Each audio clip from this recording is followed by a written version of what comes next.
শুরু করেন। কবিতার নাম কবি। আমি তৈয়দ ইসলাম কনক। আমি দেখে দেখে এসেছি রাজধানী, কবিতার নগরে, ছন্দের বারান্দায়, চায়ের আড্ডায় মেতে ওঠা সৃজনশীলতার। একদিন কবিতা পাঠ শুনতে শুনতে আমি ডুবে যাই কবির সৃষ্টিতে।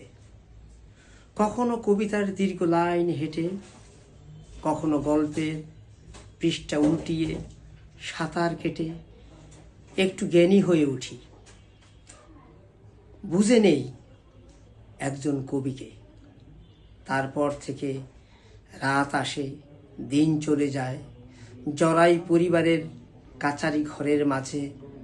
ঘরে তার একজন মুক্তিযোদ্ধা, কবি হয়ে ওঠার কলম যোদ্ধা।